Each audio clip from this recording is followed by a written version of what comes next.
It's been a while. It has been a while. What the hell was the last one? Van Halen 3, that was January? Yeah.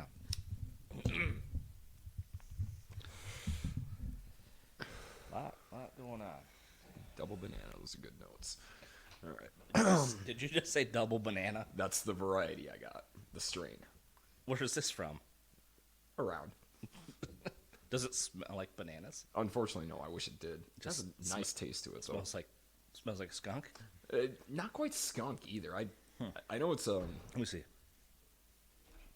Either that or the thing it came in. very mild. Indica. Just the type I like. I don't like sativa. It's way too heady, the sativa is. Make you paranoid. Indica, though, just makes you sleepy. Maybe hungry. So shall I count us in, then? All right. Count us. I figured as much. In 5, 4, 3, 2, 1. What's up, everybody? Chadwick Von Tippitt and Joshua 40 the Hard Way Johnson. Damn straight for another episode of One More Last Time. This one we're going to dive right into a group that we all know, and whether you like it or not, you love, Foo Fighters. Now, Foo Fighters, I'll go ahead and tee this one up. I think this might have been my idea, and the reason for that had nothing to do with, obviously, may he rest in peace, Taylor Hawkins, but it was from Dave Grohl's book, The Storyteller, that I read. Which I'm starting to read that. Starting in on it? Yeah, I'm,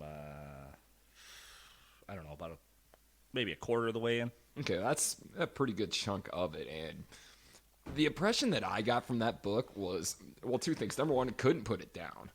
And number two, there is no getting around one simple fact in this crazy world. You can't not like Dave Grohl.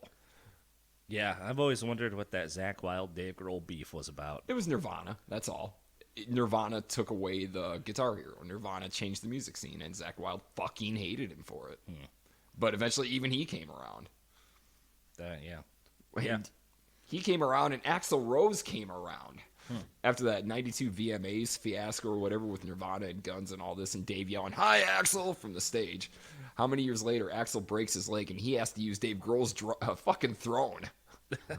Yeah. And Axl, I guess, bought him like some fancy Gibson as a thank you gift for it. But yeah, everybody comes around to Dave Grohl. You can't not like Dave Grohl. And that book was kind of like my evidence of that, really. Because I read the whole thing. It's like, this guy is just so fucking likable. Is there anything I don't like about him? And no, there's nothing. Yeah, so I also watched that little miniseries he did with his mom. I haven't seen that. It's pretty interesting. So Okay.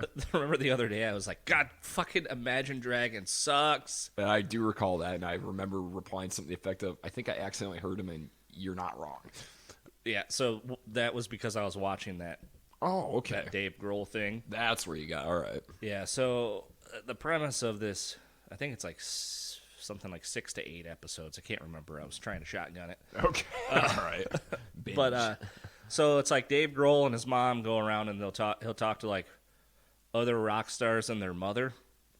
Oh, God. Why do I wish I was famous just so I could do something like this with my mother? Because I know it'd be fucking hilarious. Yeah, so the first episode was like the Imagine Dragons guy or something like that. What? That's who they picked? That's what I said. I said, what the why are they significant? Right. But I don't know. I don't want to get into... We're old and out of touch, though, too. I know the name Imagine Dragons. Couldn't tell you a dick about them, except one song I heard I didn't care for, and I couldn't tell you how it even goes. They do that Radioactive song. The only Radioactive song I know is by The Firm.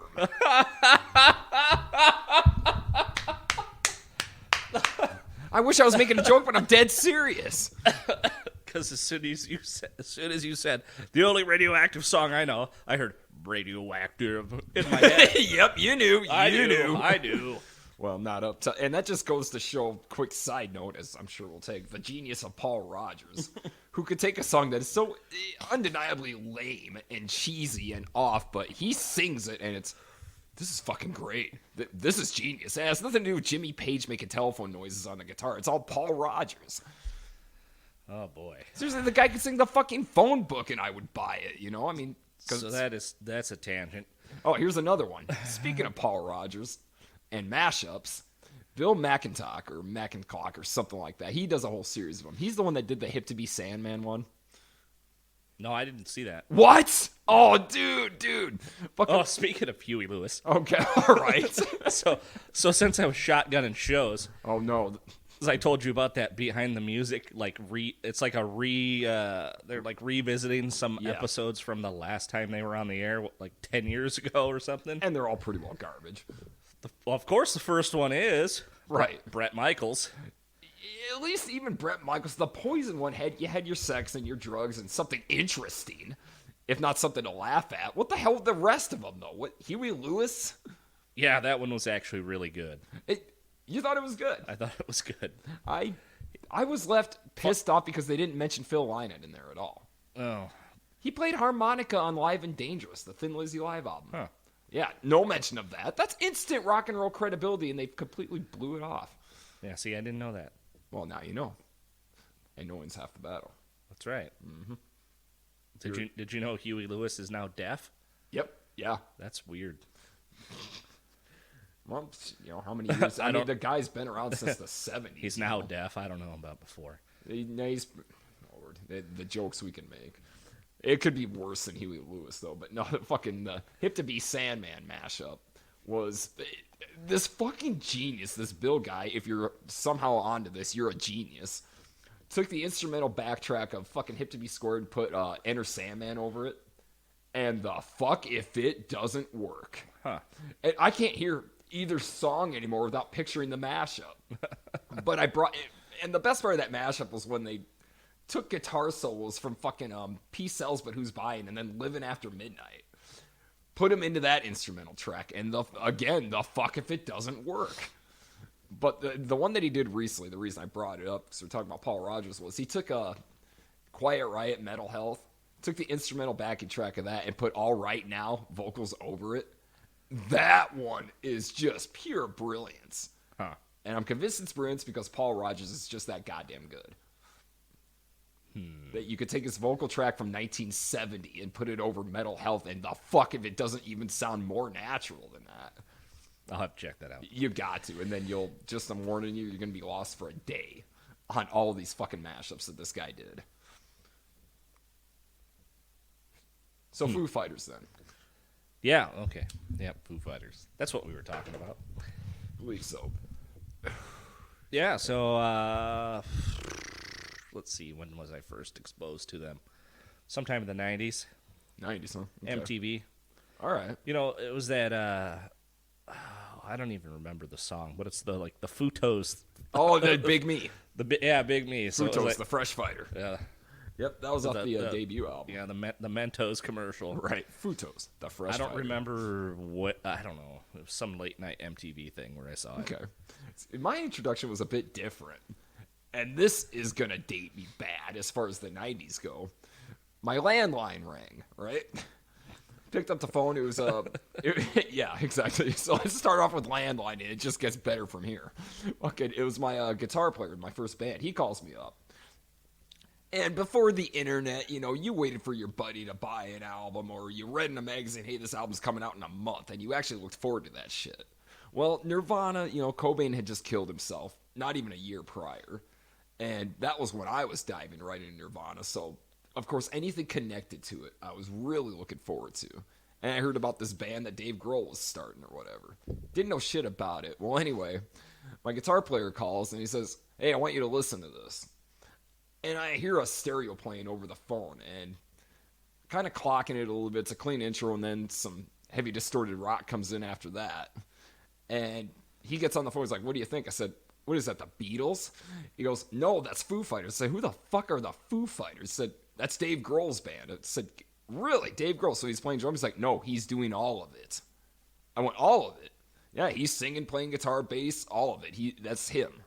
And I was like, okay, well, dude, I'll come over. We got to check out this album. And yeah, the Foo Fighters debut album, God, just amazing, especially when I was like 15, And that was my introduction to them. Yeah, I'm more of a casual fan. Sure. I think I've caught a lot of their songs just in passing throughout the years. And that's what I became. That's absolutely what I became. Was just kind of a casual well-wisher in that I didn't wish them any specific harm.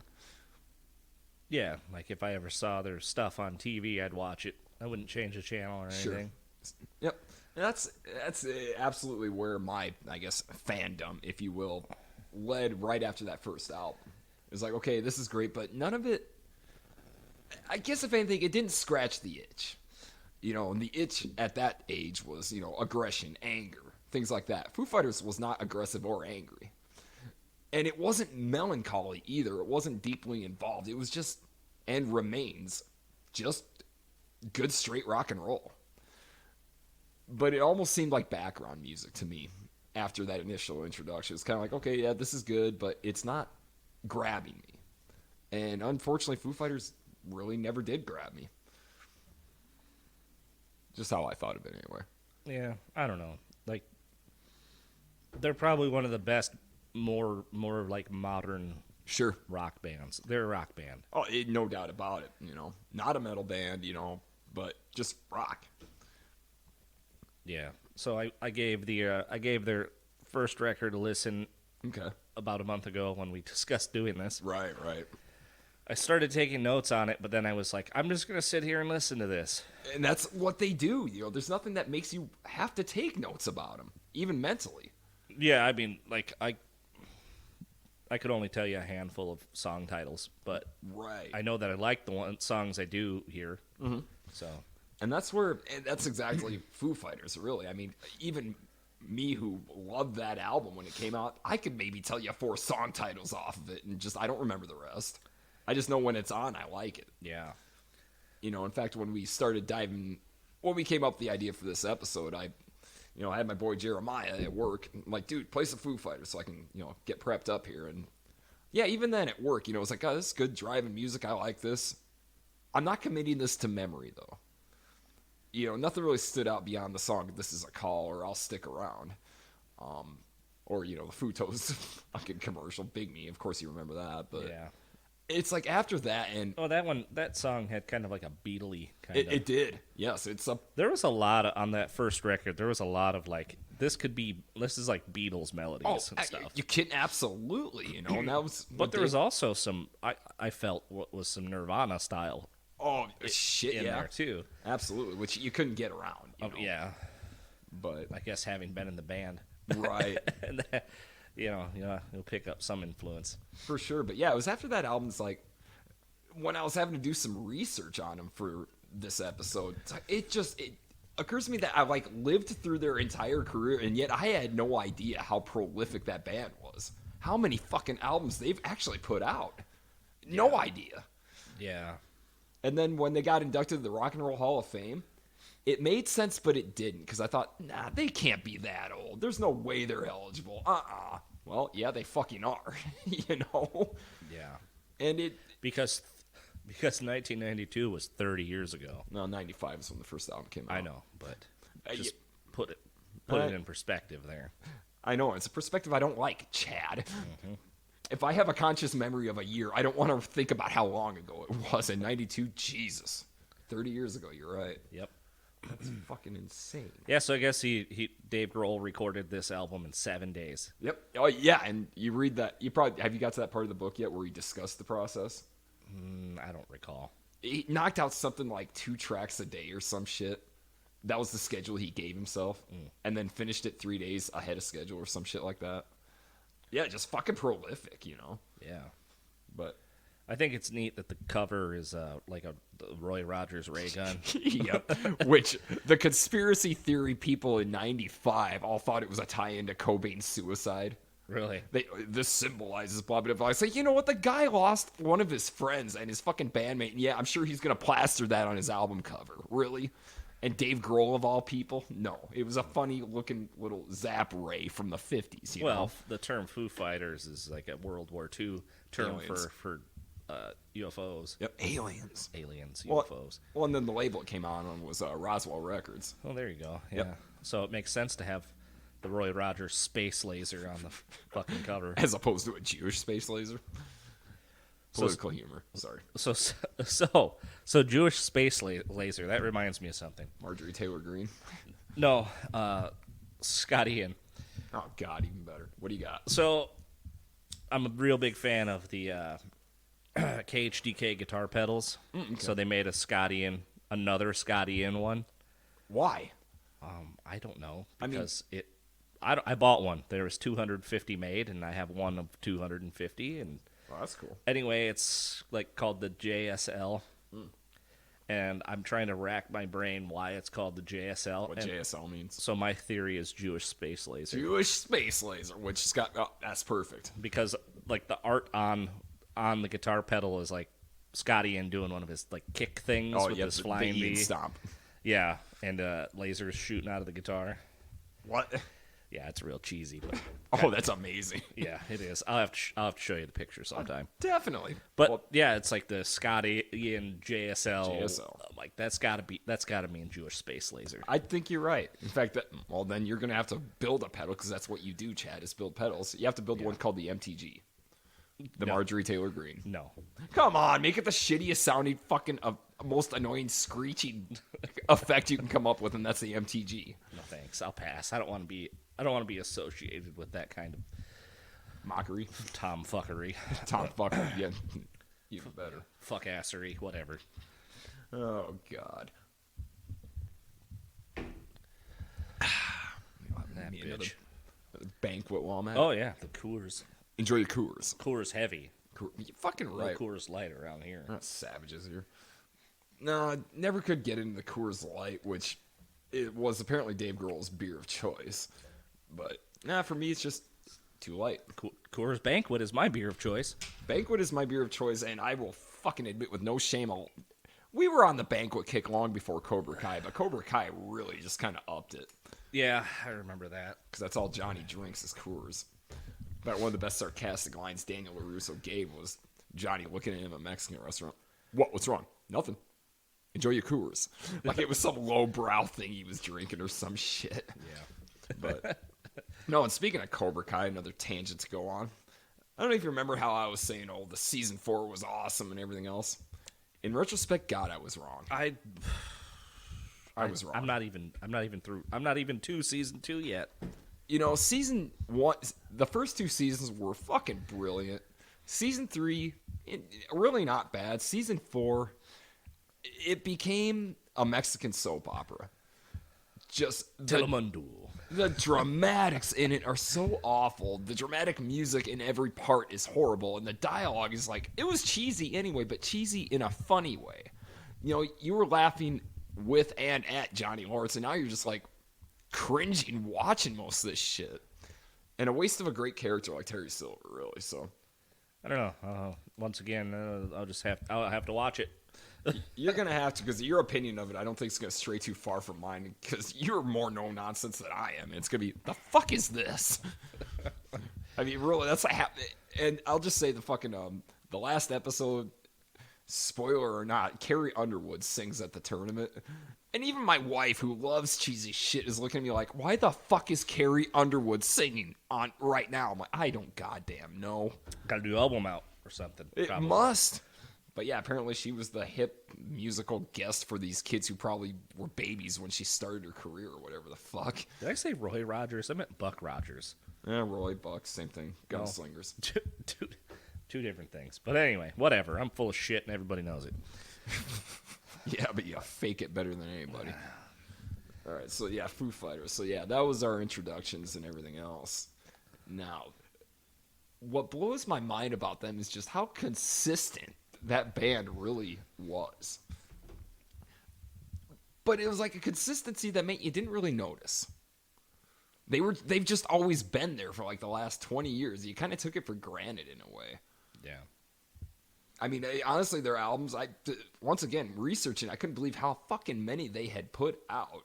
But as I was reading the titles, I was like, oh, right, I remember when that album came out. Okay, I remember hearing that album title. Oh, right, that was a few years ago. And it's just like, okay, I've heard of literally all of these. None of them sounded unfamiliar.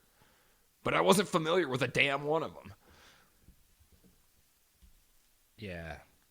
Like I said, I could not tell you what song falls on what album. I can tell you Everlong's on The Color and the Shape. I've listened to the greatest hits a few times through. Oh, right, they do have a greatest hits. Yeah. Which even that blows my mind. But yeah, for casual listeners like myself. Well, nothing wrong. Dude, I'm a casual listener. Aside from the One by One album, which was the other one I recommended you check out. I did. I just didn't take any notes on it. And it was one of those that I think I suggested or I've latched onto it because it was a timepiece album for me. Somebody I worked with burned me a copy of it and said, here, you got to check this out. It's the new Foo Fighters. And at that time, I was listening to Superjoint Original. I'm like, I don't give a fuck, but fine, I'll keep this. And then one night I was sitting at home half loaded and thought, oh, fuck it, I'll play this. And it's like, this is like genuinely good. I think I kind of want to hear this again. Yeah, I can't think of, like, I don't skip the songs. You know, when they come on, they're not, there's not a lot of filler, you know? There's not a lot of filler, but on that token, it's almost in a way, not trying to be insulting, but it's going to sound like this. It's almost like it's all filler. Because there's just nothing that stands out. There's no money shot to it, you know what I mean? Which, again, goes to the consistency. Sure. I mean, for whatever reason, the name Foghat just came into my mind. Foghat. Like, you know, a 70s band that they have their hits, just like the Foo Fighters has their hits, but I would think any listener of Foghat probably puts on a copy of Stone Blue or fucking Fool for the City, and, okay, I'm not skipping over any of this, but do you remember what track 2 was on this album? Because I don't. Yeah.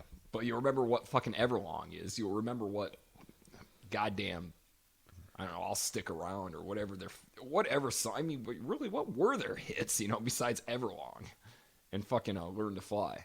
Times Like These, I guess, would be one of them. Yeah. The Pretender. The only Foo Fighters song I ever got annoyed with was The Pretender. And it wasn't even their fault. It was when I was living in Austin. That's Texas, not Minnesota. And that's Austin, not Boston. Boston?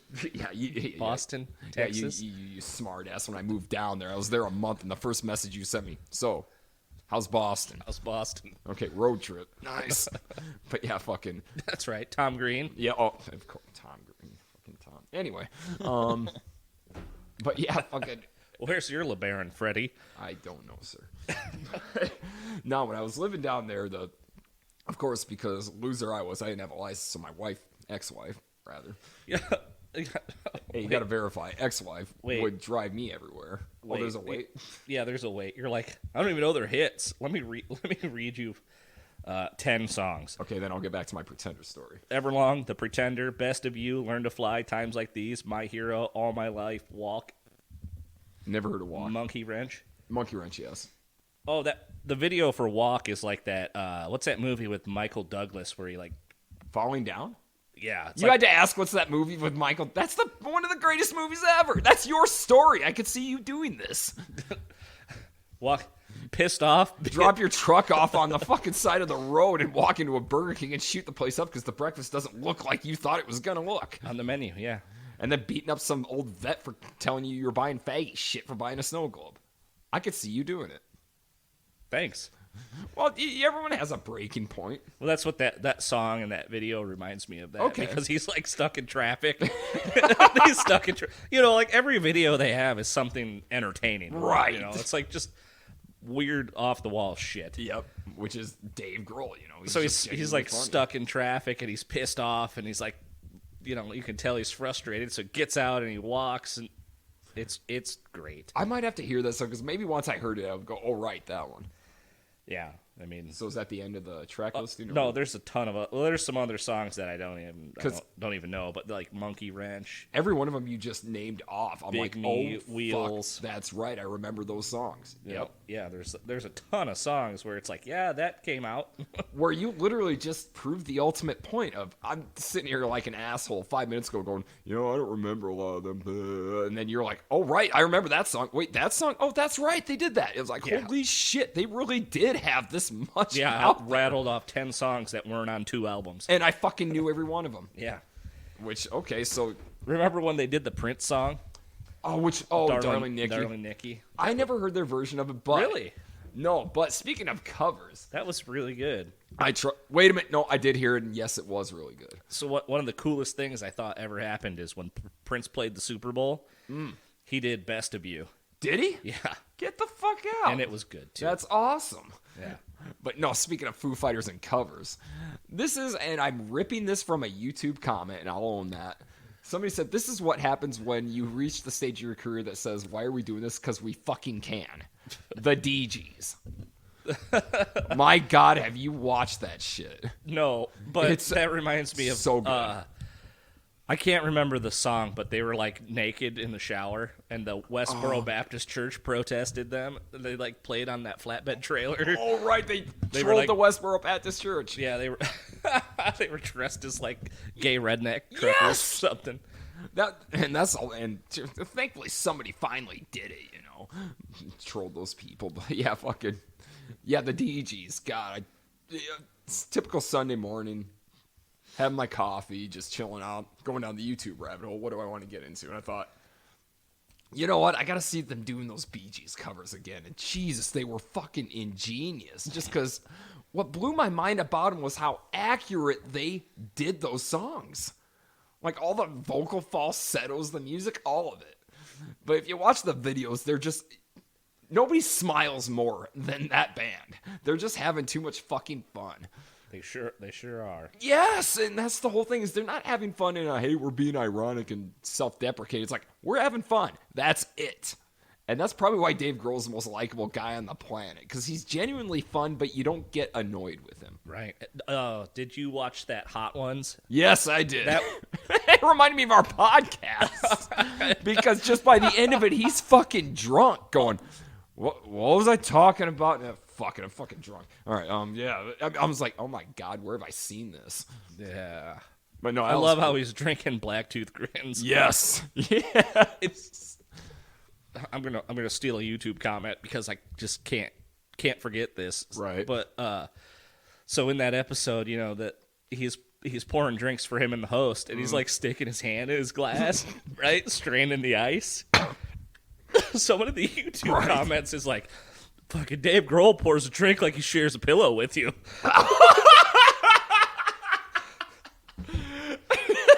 And I'm like, yeah, that's accurate.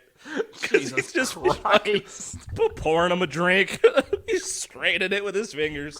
He's a fucking drunk. He doesn't care. That was the beauty of it. Is you're literally just... I mean, how fucking rock and roll is that? That's... Think of every time you've shared a drink with somebody, like on stage or off stage or in a weird place. Well, like you. That's exactly right. I've done that with you. There was the one show we did in fucking Cedar Falls when you weren't even 21. And I'll never forget this moment. Doing my typical I'm a rock star, so I'm drinking thing on stage or whatever. So I think I was like, I don't remember what I was ranting about, but at one point you walked over, tapped me on the shoulder. I looked at you and said, what? And you pointed at my beer. I'm like, oh, that. And in my mind, I'm thinking, dude, are you old enough? And I'm like, he fucking looks older than me. Fucking have a beer. I don't know why I thought about that, but no, sharing a drink. We shared a drink on stage, Chad. How about that? I certainly didn't strain the ice with my fingers. No, you did not, and I hope you didn't backwash, but even if you did, I would have cared. But anyway, yeah, that fucking episode of Hot Ones, that was pretty good. Yeah. Just one of the funnier times you can watch someone they're clearly intoxicated. Oh, yeah, he was probably a little lit before he got there. Yeah, probably, but not falling down, not abusive, not pathetic, just...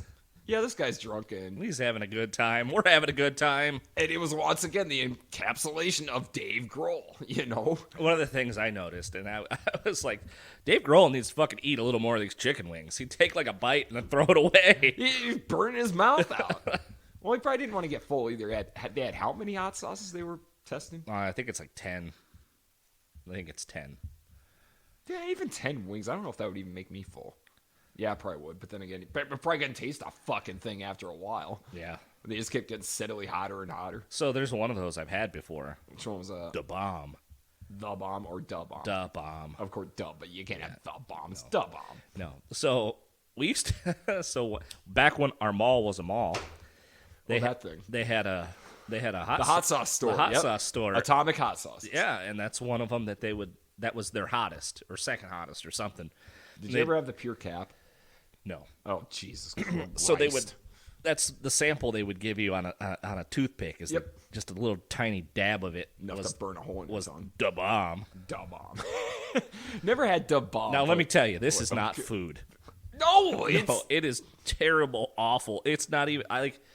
It's heat for heat's sake. You're supposed to pour it in like a pot of chili or something. It's supposed to be dispersed like that. It is not food, man. I would not put that on a wing to enjoy it at all. No, fucking. That's stuff you prank someone with, or I don't know. I pranked myself with something Pepper spray somebody with that.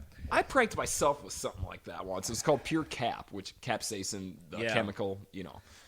But anyway, no. Oh, speaking of hot sauces. Oh, there's more. All right. No, I want to shout out What do you got?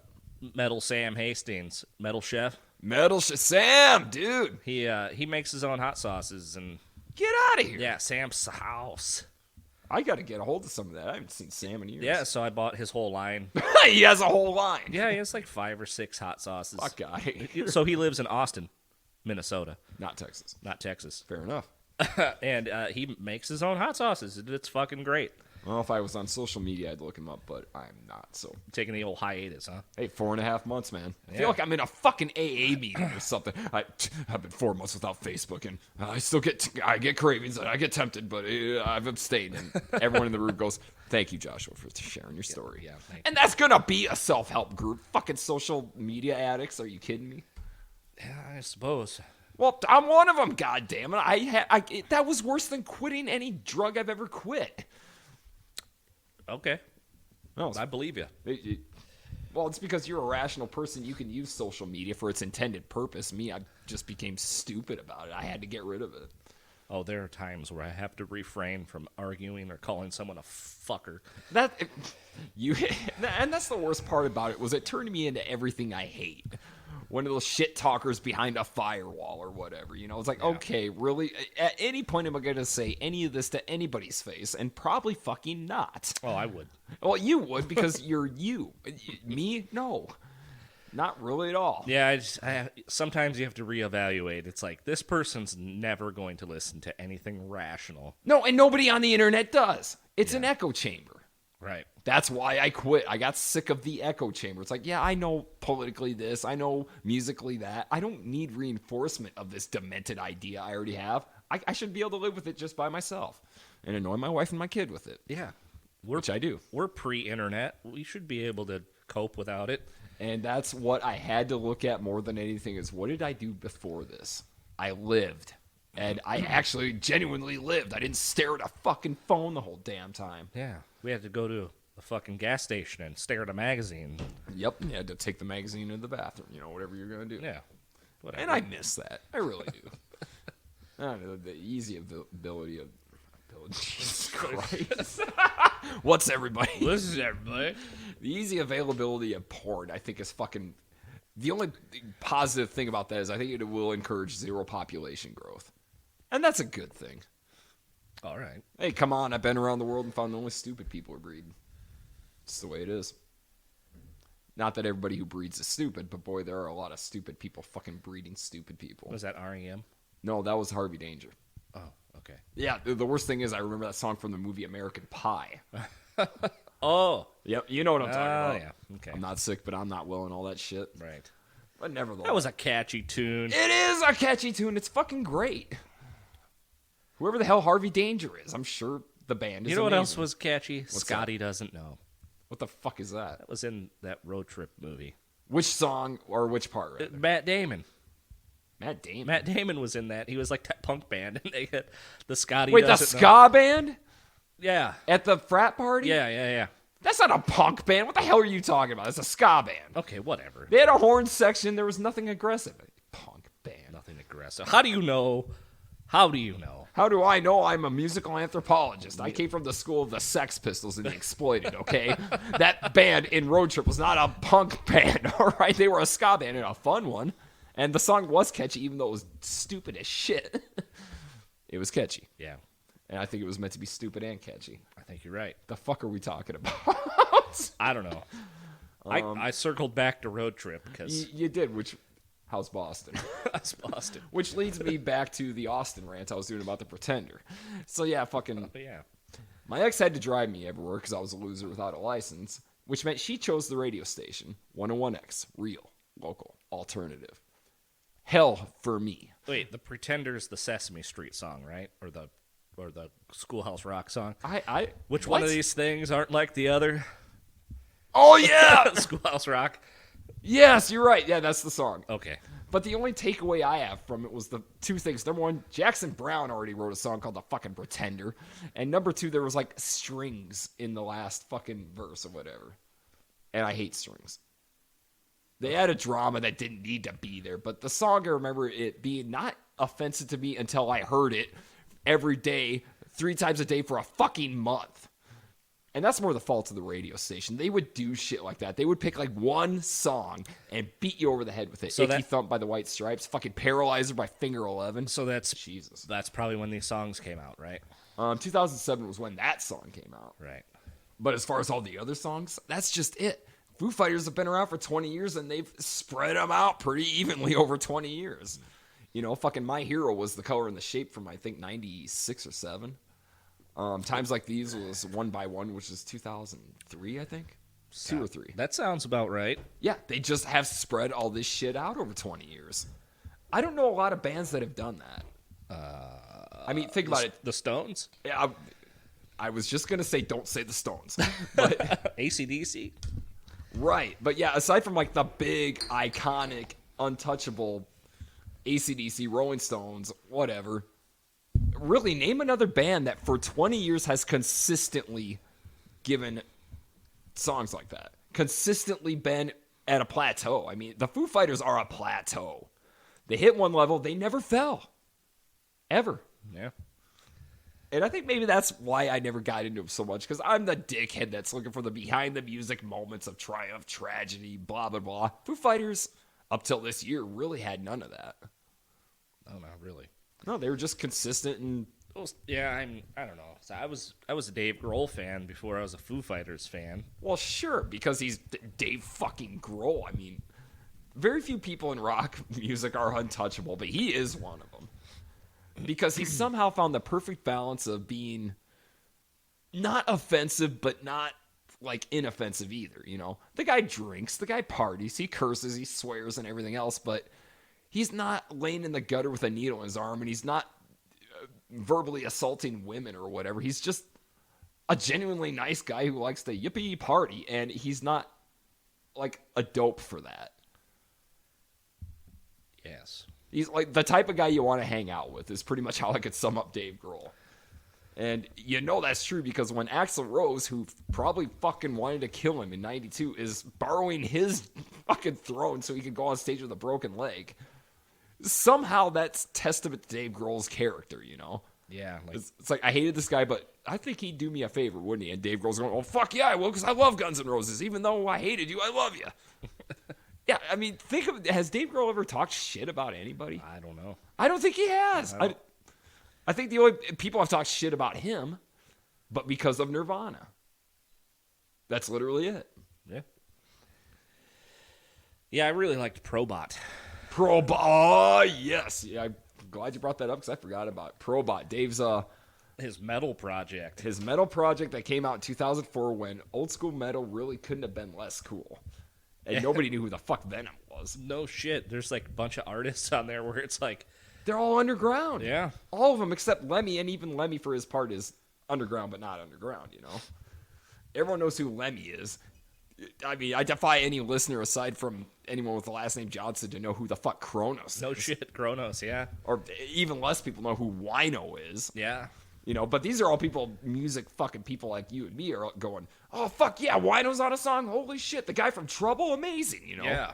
Yeah, that was a great record. And yeah, Grohl, again, like Foo Fighters, played everything on it and knocked it out of the park. Yeah. Jeez, it was fucking metal, you know? Yeah, even Tenacious D was on there.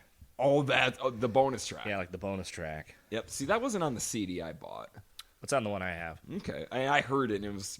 Well, it's like, there's like 12 minutes of silence before the... Yes! Because it's like a hidden track. Yep. Back when they would do those things. But yeah, no, I listened to that. It's like, okay, yeah, this is exactly what I expected. But and that was also, you know, a time period thing of where when Tenacious D came out, it was, okay, we're going to write a song about Dio that's going to be ha-ha, but we still like the guy. Right. There was that weird bit of irony that seemed to be stuck into everything. It was almost like a disclaimer for, yeah, I like metal even though it's not cool to, so I'm gonna laugh about it even though it rocks. That's the idea I got from that. But man, I didn't get that idea from the Probot album itself. Oh no, it was awesome. Mike Dean was on it. Yep, COC. Yeah, Mike Dean, Sepultura, Max Cavalera. It's Sepultura. Yeah, Max Cavalera.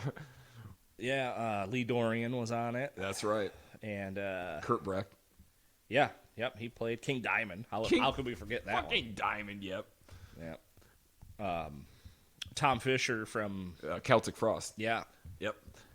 And out of all those songs, I remember I was messaging with you and like doing a running commentary as I was listening to it because I hadn't heard it since it came out. But God, if I remember right, there were a couple of songs that had very instrumental. It's like, holy shit, this sounds like a Foo Fighters bridge. You know, a couple of those moments did. And I think it was the Scott Weinrich song, the Wino song, that had me thinking that a couple of times. There were certain bridges that, obviously this is a doom metal song, but I've heard this in Foo Fighters songs before, whatever the choice of chords was. Yeah. I'm no musician. You could tell me better than I could tell anybody. But yeah, there were moments like that where I thought, yeah, that's Grohl, though. You know, that's Dave Grohl. And you got to give credit to somebody who, really, at the end of the day, you can't talk about Grohl without somehow bringing Nirvana into it. And talk about somebody who just rose so far above that. Yeah. I don't know about you, but sometimes I forget. It's like he Right. was in Nirvana. And that's just it. Dave Grohl went from being the drummer in Nirvana to the guy in the Foo Fighters, you know? Yeah. And that's his legacy. And that, for me, I don't know why that's such a hard concept to grasp. Maybe because I lived through all of it. Like, when you think about the Rock and Roll Hall of Fame, you're thinking about Zeppelin. You're thinking about artists that were around before you and I were even born, you know? That was classic rock to us when we started discovering music. Foo Fighters wasn't that for me. They've been contemporary from day one. And I think that's why it's so hard for me to really grasp that, yep, they're Rock and Roll Hall of Fame material. Really? Because I was 15 when that album came out. How the fuck are they Rock and Roll Hall of Fame material? But they are. Yeah, that's true. Let's face it, we don't age, Chad. Not in our minds.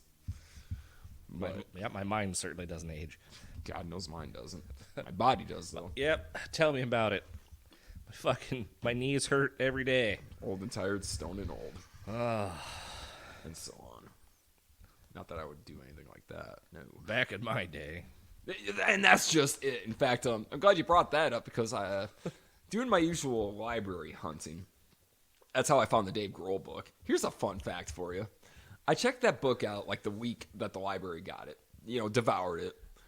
I went back there on Saturday, yesterday, and I was looking for the newest nonfiction, which I'll get to in a second, but they had a shelf that said, great reads, bad reviews. The fucking Storyteller was in that section. Bad reviews. That's what I thought. Who gave it a bad review? Someone local? Exactly. I didn't bother even looking into it. I just was kind of stopped there for a second. I went, bad reviews? What fucking stuck-up librarian gave that a bad review? Exactly. Because for my part, again, it just reinforced the idea that, number one, Dave Grohl is the most likable person on the planet. I didn't think there were 80-year-old librarians anymore. Yeah, they are, and they're in Clear Lake. Well. And I love them all. But yeah, good reads, bad reviews. Like, the fuck? But anyway, a book. That's like when the public library here wouldn't order Chuck Palahniuk. Because I suppose it's smut. In some ways, it kind of is. Well, yeah. Which is hilarious to me that Fight Club, as big as that movie and resultant book got, it was written by a fucking gay man. And when you watch Fight Club now, knowing that, it's like, oh my God, this makes so much sense. Who else would want Brad Pitt oiled up with 0% body fat beating the shit out of people? Not a straight man. Okay. His name is Robert Paulson. His name is Robert Paulson. Okay. But yeah, so segue into 90s. So I found another book by a guy named Chuck Klosterman. Now, he wrote a series of nonfiction books, Fargo, Rock City, Sex, Drugs, and Cocoa Puffs. He's like, I don't know what you would even call the guy. But I found a book of his called The 90s. And I started in on that last night. I got maybe as far as the foreword in the first chapter. Speaking of the 90s, not to cut you off, have you seen that movie? The 90s? It was written by Jonah Hill. No. Check it out. I have not. I will look for that. I'm not going to say it's good, but worth watching. but it gives you like a Californian point of view of the 90s. Oh, okay, I can see that. But yeah, fucking no. So I found this book, the 90s, right? And I've already gotten. I went through the forward, and I think I've gotten to the first chapter. It's just like, it's such a great case study in how things really truly have changed, and how like the 90s was probably the last decade, really, that wasn't affected by the immediacy of the internet. And just read through all that, I'm thinking, okay, yeah, I was alive throughout the entirety of the 90s, and in hindsight, you know, how many years later, this guy's absolutely right. The internet really fucked everything, if you ask me. Well, I think it truly did. it's one of the greatest inventions ever. It's, in some respects, yes. It depends on how you use it. Right, and people are stupid, and they're going to use it in stupid ways. I've used it to expand my knowledge. I see, and I do that anyway now. I mean, Wikipedia is still my favorite website, period. I'll spend days on that. But at the same time, it just made everything too immediate, and the biggest one was music. You're old enough to remember waiting for an album to come out. Yeah. So am I. I remember These kids today. I remember getting sampler CDs. Yes! Like a single off a record that was coming out, and it had the date next to it. You know? Right, the local music store you and I both frequented. You know, they'd hand you a Roadrunner record sampler. It's like, oh my god, there's a Typo Negative song on here. Holy shit! You know, or fucking Damage playing. Wait, that's Diamond Vinny's band. I can't wait for that album to come out, which will come out on this date that's listed here. Yeah. Yeah, there's none of that now. None. Yeah, I don't get my music fix like that anymore. No, because you don't need to. Well, it's not that I don't need to. It's just that there's no outlet for that. Then, well, exactly. Well, and even like, I can even remember a time where, you know, once again, talking about my introduction to Foo Fighters, my buddy playing it over the phone to me because he had a physical copy of it that I didn't have. Right. And whereas if I wanted it, I either had to buy it or I'd just be the scavenger I was. Hey, can I borrow that? Now, when I go to work, I talk to my boy Jeremiah. Fucking, I'll write down a list of 5 bands whose catalogs I think he should look up on Spotify. And it's that immediate. Throughout the course of one day, we'll go through 50 different bands. Because we can. There's no anticipation, though, anymore. Like, really none. And that, to me, is just sad. And I think that's where we're talking about the Foo Fighters. They were about the last band to really benefit from that. Because think about what the class of 2025 is going to be in the Rock and Roll Hall of Fame. Who the fuck are they even going to put in there? Who was Dolly Parton? Dolly Parton! Hey, I love Dolly Parton for painfully obvious reasons. Hey, you know she turned that down, right? She tried to, but of course the Rock and Roll Hall of Fame, they don't allow it. Sure, but she still said, I'm not rock and roll. Yeah, she took the high roads. Like, that'd be like AC/DC getting in the Country Hall of Fame. I'm honored, but what are you doing? Yeah. I think her basic trip was there are fucking hundreds more eligible artists that need to be inducted before me. And she's not wrong. I still will beat this dead horse until it's fucking pulp, but Bad Company, how the fuck are they not in the Rock and Roll Hall of Fame? Because Jan Winter's in charge of it. Aside from Dolly Parton, I could not tell you who. Eminem was one of them, and I get it. And that's all I'm going to say. Eminem, Duran. Has it been 20-something years for that also? Oh, yeah. Man. Oh, yeah. I suppose it has. That was like 1998 or something. 99, I believe, was when Slim Shady LP came out. I know. Oh, New York Dolls. Yeah, the Dolls, which they'll never get in. Duran. They should. Like it or not, they should. Devo. Yeah, for influence, fucking right. Beck. You know what? Lionel Richie. Even Dolly Parton threw him under the bus. Or no, it was Nancy Wilson from Heart who was talking about that, saying, you know, I really respect Dolly Parton for turning this down. And then Nancy said something effective. I have to vote about Lionel Richie. What the fuck? And she's not wrong, you know. Not saying anything about Lionel Richie, the artist, but Rock and Roll Hall of Fame. I mean, this is weird. MC5? They've been nominated a few times. They'll never get it. Judas Priest? Judas Priest was the one that... And Pat Benatar. Carly Simon? Really? Kate Bush? You know, I've heard that name. I've heard a fucking thing she's saying. I don't know. I think I'm not even going to guess. I can't either. I can't either. I can't weigh in on that one. I know Pat Benatar. Yeah, Pat Benatar. Which, how the fuck? Really? She can't get in? That's where it's just become, even Paul Stanley said fucking however long ago when Kiss was finally inducted, even he said, it's just a joke we're not in here by now. And he was right. You may not like Kiss, but everyone knows who the fuck Kiss is. And if you don't even know who they are, you could see one of their fucking faces go, oh, right, that band. Yeah, that band. The guy with the tongue.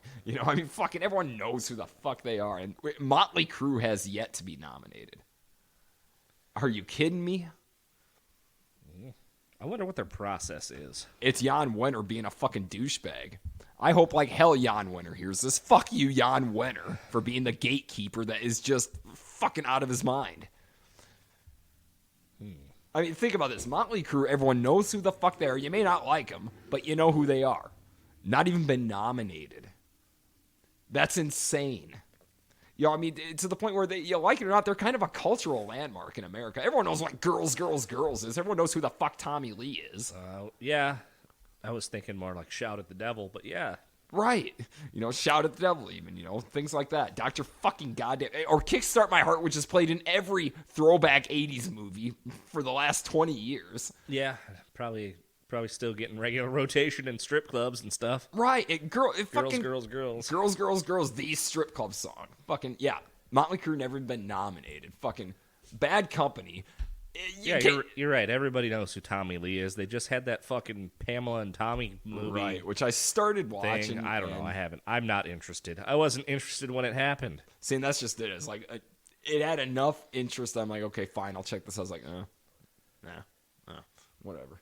But yeah, Bad Company. Everyone has heard the song "Feel Like Fucking Making Love," and because they can't get nominated. Didn't Kid Rock fuck that? Yes, he did. Which is so tragic because the beginning. I've talked about this on the podcast. The beginning of the song, he sounded good. I hate to admit it, but he did. And then he has to Kid Rock the chorus, and I feel like me. All right. Stop it right there. He's got to be his own producer because no other producer would have allowed that. It would have. All right, cut. Try it again. Dial it back. Think Paul Rogers. Don't think fucking Run DMC. But yeah, fuck it. Yeah, he butchered that. But then again, any band is gonna butcher a song that iconic, and that to me, untouchable. I mean, Dangerous Toys covered it, and I like Jason McMaster. Met the guy. Toys, yeah. And I love Dangerous Toys. I thought for what they were fun. They were great. But they covered "Feel Like Making Love," and I'm listening to it going, this isn't bad, but at the same time, it's unnecessary. You're not going to better this. You're not going to add anything different to it. It was well done, but that's the problem. The song was already well done. It didn't need to be covered. It should never be covered. Don't cover "Feel Like Making Love." You gotta take a song like that and then put a bizarre spin on it, like it'll feel like me, like that. No, like Peter Steele doing it. What? Yes, Typo Negative could cover anything, and it sounded great because it sounded like Typo. Yeah, covering whoever, but it was always great. Well, fuck, they did Cinnamon Girl. Yep. So, Cinnamon Girl, Hedwig and the Angry Inch. Yeah. That was another good one. Yeah, if you're going to, you could bizarre something so great that, okay, I could see why this happened, but don't take such a well-known song is the problem. There's a reason people aren't covering fucking "You Shook Me All Night Long," and when they do, they get destroyed. Celine Dion, for Christ's sake. That was a good one. But, 6 Feet Under. That gets a pass because it's so fucking wrong. It's so great. It's so terrible. And it's like, but it never occurred to me how violent those lyrics were until I heard Chris Barnes barking them. The walls were shaking. Jesus, the fuck is going on here? Back in the ring to take another swing. That sounded one way when AC/DC did it. 6 Feet Under sounds like a fucking basement dungeon where somebody's getting killed, and you read about it in a fucking biography of Richard Ramirez or something. It's just not sexy. Fucking. What's wrong with being sexy? It's just not sexy. It's not sexy like it should be. Jesus. What?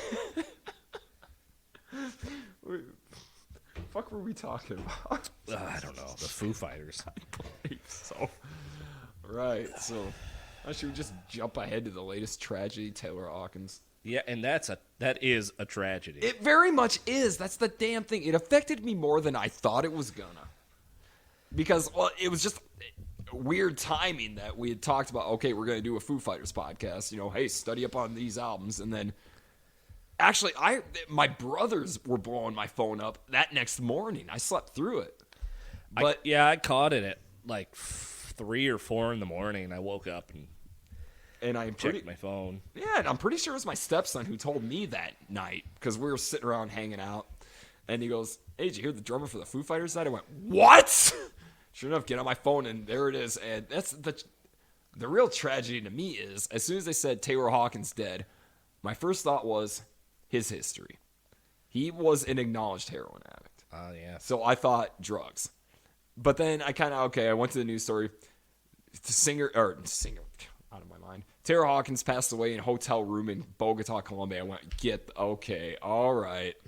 And sure enough, the toxicology report came out shortly after. 10 different chemicals in his system. 10.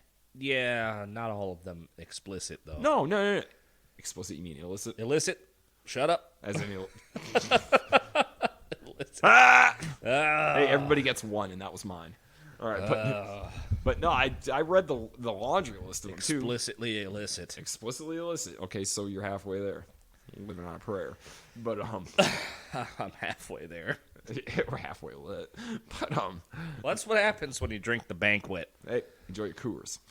But, no, fucking, so yeah, I'm reading, 10 different chemicals, and the thing I keep waiting for is the official report that is yet to come out, where they just finally flat out say cocaine. And the reason I think that is, well, 2 reasons. Number one, fucking Bogota.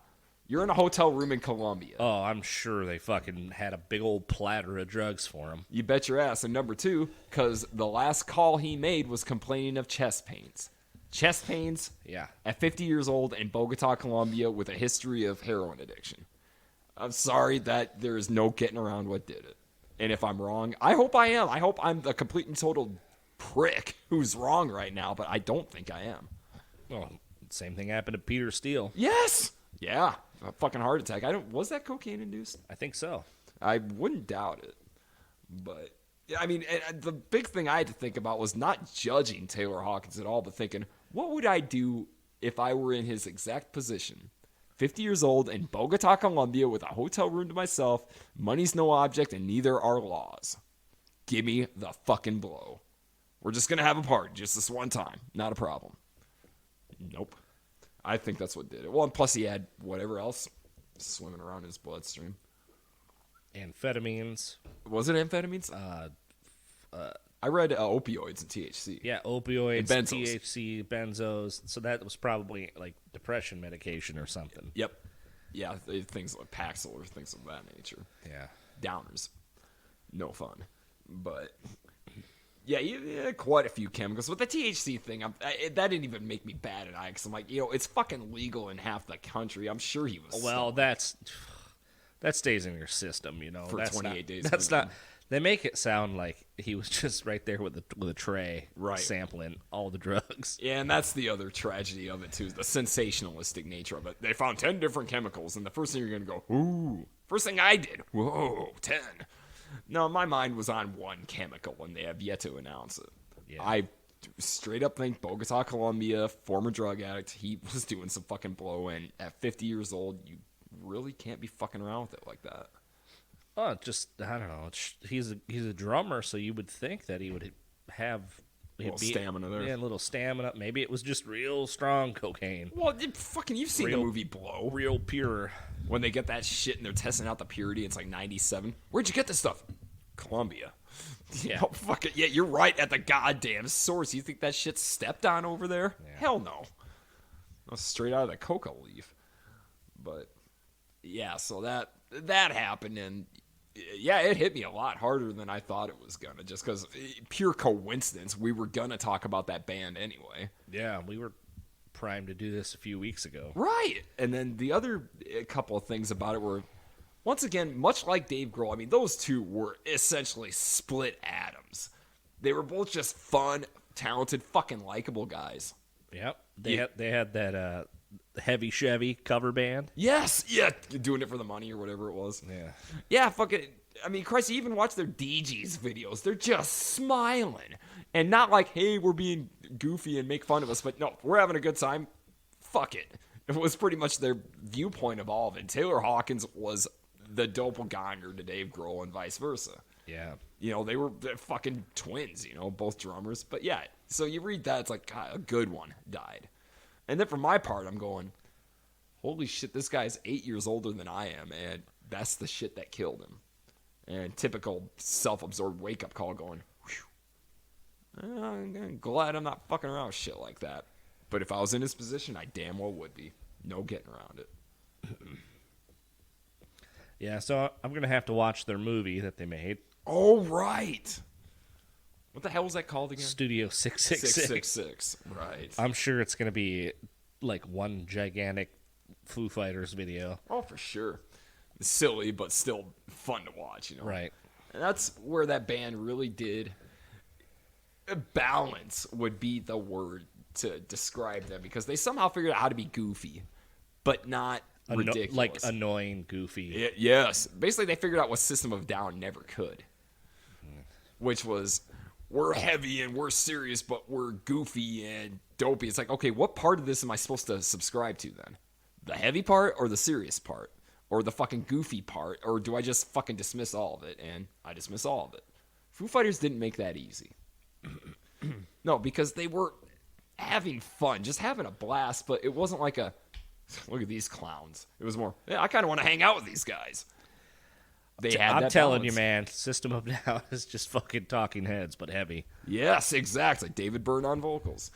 And for their fans, it works fine. I just, too many juxtapositions that I was like, okay, I can't wrap my head around this. I don't want anything to do with any of it now. Foo Fighters wasn't like that. They were just they're not serious, but they're not a joke either. They were just, I don't want to say middle of the road because that suggests lame, but they were just right there in the middle. They're not Nickelback or anything. But they're not Nickelback, because Nickelback annoys you with how middle of the road they are. Yeah. Nickelback is meant to be inoffensive, and that's offensive to me. That's the everyman's band. Right. Whereas Foo Fighters did, because Foo Fighters wasn't trying to be everyman's band, but they became everyman's band. They were just themselves. I don't know, man. I don't know how many Foo Fighters songs I've ever heard played in a bar. That's the other bizarre thing I'm glad you brought up. Having spent a lot of time in bars, I don't recall hearing them in bars. Unless I played them, oddly enough. Yeah, I honestly... Because it wasn't stupid music, I think. Yes. I mean, think about it. When you're in a bar, you are actively making yourself stupid for even a few hours. Stupid enough to drink. Stupid enough to pick up a chick. Stupid enough to get in a fight. Stupid enough to cop dope. You're making yourself stupid, and a soundtrack like Nickelback is perfect for that. Foo Fighters doesn't give you that same desire. No. To do something stupid. They just kind of, all right, they're there. This is good. I can handle this. Yeah. I'm starting to get a little fuzzy in my head here. All right. Off the banquets? I haven't drank beer in months, man. Months, man. Months. Maybe you got a contact high from the notes, too. Maybe. It's really mild. Don't worry. I can hold myself together. Yeah, I trust you can. I think we may have to take a quick break from the proceedings here. If you want to pause us. Don't worry. We'll fix it in post. Sorry, I'm Brad. He was just the nicest guy, I guess. That's right. Where did we leave off, then? Oh, I don't think we're fixing a damn thing in post because we can't remember what the fuck's going on. I don't ever fix anything in post. This is raw. This is live and real. Live from the living room. What's everybody? What's everybody? This beer's pretty good with the Bonicles. A little bit of botanicals for me. Barnacles. Barnacles. Barnacles. Barnacles. Oh, God. Fucking. But, yeah, we're talking about Taylor Hawkins and that. Well, we were talking about Nickelback. Oh, right. Why Nickelback? Bars. I just... Somehow it has to come back to Nickelback. I gotta get my Nickelback jabs in. Get them in there. Fucking because they exist. Yeah, speaking of Rock and Roll Hall of Fame, they're going to be inducted as soon as they're eligible. You know what? Fine. I can't even... No, they don't have a place in my world. Well, neither does Rufus Wainwright, but I'm sure that name's been thrown on the ballot. Who's he? I don't know either. I just know I remember the name. He did that song, Hallelujah. Oh, okay, Well, fine. I mean, he didn't write it, but he sang it once. You know, the worst part is I'm more looking forward to Lil Nas X being inducted than I am Nickelback when that eventually happens. But also Tom Waits did that song too. Tom Waits, okay. I know I've heard the guy once, and all right, fine. If you're into that, I'm just not. I don't mind it. I think he did a Ramones song on that Ramones cover album that Rob Zombie released. I never even heard that. It's called We're a Happy Family. Okay, I remember hearing of it. I never listened to it. You never listened to it? No. It's pretty good. By that point, I don't know why I wouldn't have listened to it. Probably just because that was the very last of when you had just this whole load of tribute albums being released and everything else, where it almost got to be too much to choose from. I'm going to look at the track listing because I see who's on it. I'm pretty sure Tom Waits was on that. The gravelly voiced one, didn't he? Oh yeah. Okay. Did you know he sang the song "Downtown Train"? That fucking Rod Stewart song. No. Yeah, apparently that was a Tom Waits song before Rod Stewart hijacked it and made it a pop hit. And you hear Tom Waits' version of it, and you get the. Yes, it was Tom Waits. Was it Tom Waits then? He did that song "Return of Jackie and Judy." I've oddly enough never even heard that song. Really? Yeah. It's about groupies or something. Oh sure. A couple of, yeah. Jackie and Judy, huh? Yeah. Teamwork. I like it. I feel like that was a pretty good album. Well, I trust it was. Just one I didn't see any reason to seek out, I guess. I don't know. I remember it coming out, though. Hard telling why I would have passed it by, probably just because, yeah. I think I went through my Ramones phase 10 years prior to that, so I was just like, all right. They're great, but I'm not that concerned. But speaking of punk bands, a new series on Hulu. I don't know if it came out or if it's going to come out, called Pistol. I hadn't heard of that. Yeah, it's all based on Steve Jones' autobiography, which I've read and is really, really quite good. And Johnny Rotten, of course, was against it. He wasn't going to have anything to do with it. Tried to sue them to keep it from being released, but he lost. Why, does it make him look like a massive twat? Probably. Because he's a massive twat. Right. Right, and that's the whole thing about Johnny Rotten, John Lydon, whatever, is I fucking love the guy for just being nothing more than a piss stain on humanity and not giving a shit. But at the same time, a lot of his principles, I think, are just ridiculous. The fact that he was an ardent Trump supporter and still is. And for the life of me, I can't figure out why, because Trump is so very American that you'd think Johnny Rotten would hate his guts. But no, he fucking loved him for being the bull in the china shop, I guess. Yeah. But no, I read John Lydon's autobiography. I think it was a couple months ago, Angers and Energy. He had there was a lot of it that was very tedious, and I could just barely read my way through. But he did have thoughts about drug addiction that were really pretty good, and heroin specifically, which I guess Taylor Hawkins' death made me think of that. But the one thing that I remember reading 10 years ago and it not registering at that point in my life, but then reading it again, all of a sudden, shit, this makes sense, was heroin robs you of life. Which doesn't mean it kills you, but it robs you of the joy of life, because you have to be high to exist. And without it, life is miserable. But with it, life is tolerable. So what it's doing is basically it's fooling you. Well, look at Lane Staley. Well, God almighty. Yeah, the way he went out, Lane, the worst part is, like... That was about 20 years ago also. 2002, so it was 20 years ago. Yeah. Yep, I remember the day I heard about that, but... Yeah, fucking Lane Staley. The worst part is, to this day, when I read about his final days, final years, whatever the fuck, I get how it happened. I absolutely get how it happened, you know? Everyone who saw him, the few people that did, saw this just gray skin and bones, missing teeth, just disheveled, disaster, smelly person walking around. He didn't feel that way. He didn't care. He felt fucking great. Even when he felt miserable, he had that fucking one thing to throw into his arm, and It made existence worth living. Without it, you were sick, you were dying. It was cold, miserable. Heroin robs you of life. So yeah, fine. Johnny Rotten was right about that. One thing.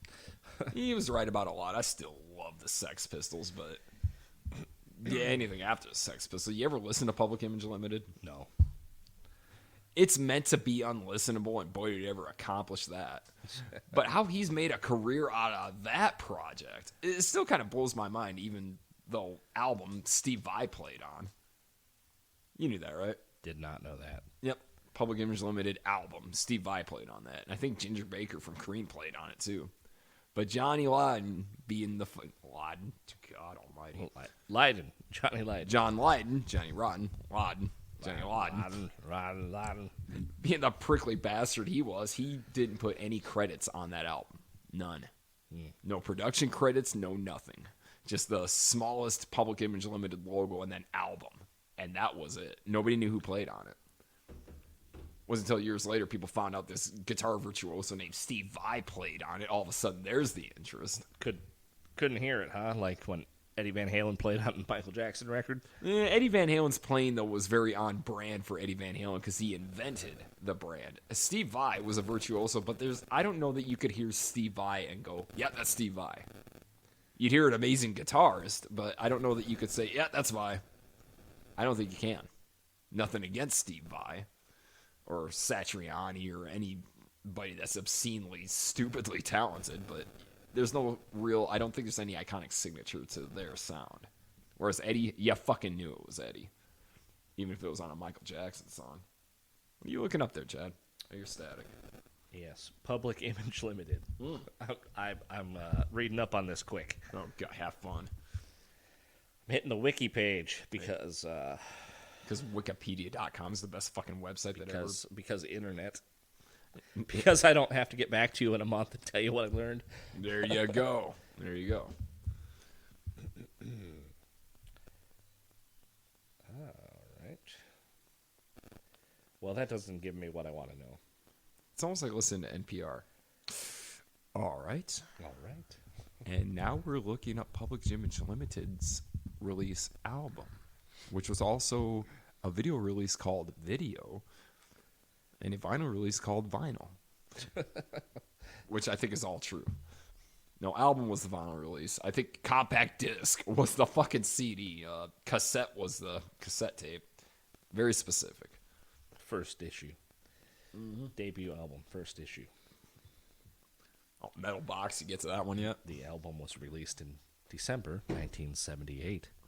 1978, that would have been the year of the last tour of the Sex Pistols, and their last show was at Winterland, where I believe the final words uttered by one Johnny Rotten, now John Lydon, were, "Ever get the feeling you've been cheated? Good night." What the fuck are we doing? Why are we doing this? The hard rock heavy metal NPR. You know, my ex-wife was on NPR at one point. She was on NPR? I'm pretty sure it's some variation of it. She was her major was broadcast journalism, so she had to be on. God, I think it was NPR. I know she had me listen to NPR quite a bit. Speaking of things like broadcast journalism, right? Aren't podcasts just a smack in the face to people who went to school for this kind of thing? Yes, they are. Just like fucking. Well, how the internet turned everything into a smack in the face for people who 20 years prior worked for it. Yeah. You know, think about, okay, going back to rock and roll, I mean, think about any band that got discovered, you know, and then had to go through the drudgery of finding management, making an album, booking tours, everything else. Okay. You and I could pick up a bassist and a drummer, fucking zoom the entire goddamn thing, and make a whole fucking album to be released to everybody in one day. Yeah, that's one method. Other methods are you could just do it all yourself. Right, like Dave Grohl did, but the problem is Dave Grohl had to go into a studio. Yeah. And he had to have some kind of in there to do that to begin with, which was Nirvana. You know, why else would anybody have released Foo Fighters? Yeah. They wouldn't have. You know, well, it's a whole other industry now, man. What industry? There is no industry. Well, exactly. It's lot of self-produced, self-released. Right, and there's such a glut of it that what, as a consumer or a fan, do you even choose from? You can't. I'm amazed that terrestrial radio is still a thing. And I'm kind of thankful for that because my kid listens to it. And granted, I hate 99.9% of the garbage that's coming out of hit radio. At least, she's getting something. Some semblance of a variety of whatever the fuck. But the problem is, it's like, okay, so she'll get bored with that after about 10 minutes of dancing to it. And then she'll go right on YouTube. And then fuck knows if I even know what the hell is on there. I just know it's a lot of stuff that sounds very artificial, very manufactured, very cookie cutter, and very forgettable. Yep. Like, the only two things I could even remember from anything my kids listen to are Lil Nas X, just because everything surrounding that guy is so fucking garish. And I think it's great. Black gay Satanist. You're fucking right. Let's fucking push all the buttons.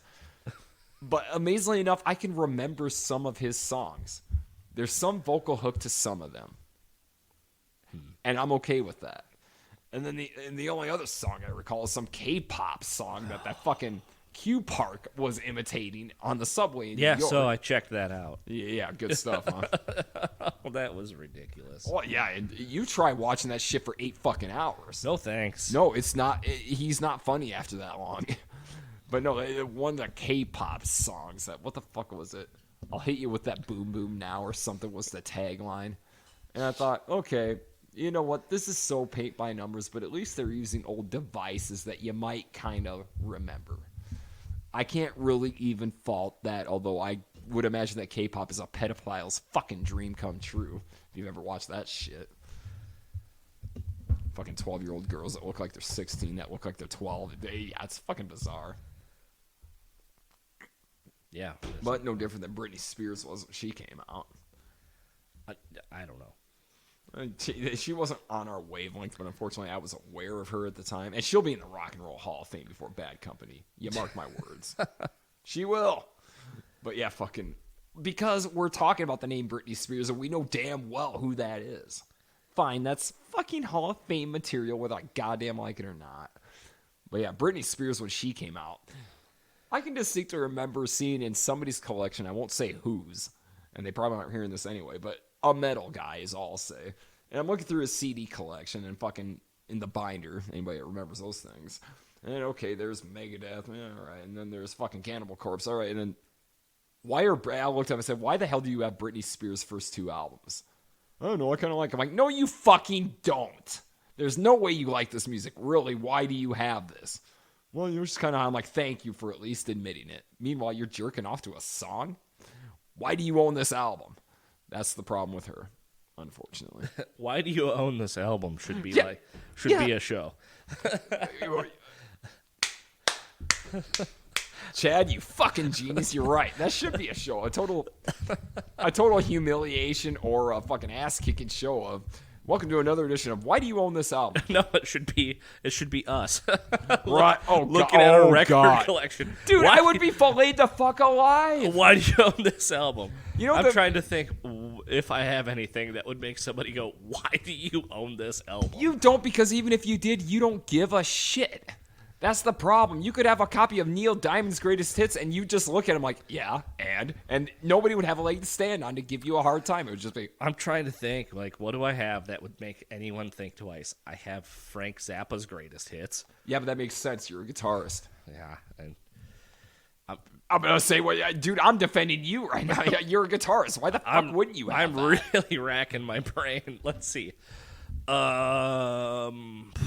Dude, that's going to be a subsect of our fucking episodes from now on. Why do you own this album? It's going to be my collection. That's the problem. I have Weekend Warriors, Ted Nugent, and it's like almost perfect. So speaking of... It's not because I wanted it. I just found it in my collection because I got a good chunk of my records from somebody else. And that leads to the... Have you listened to anything new this week, month, year?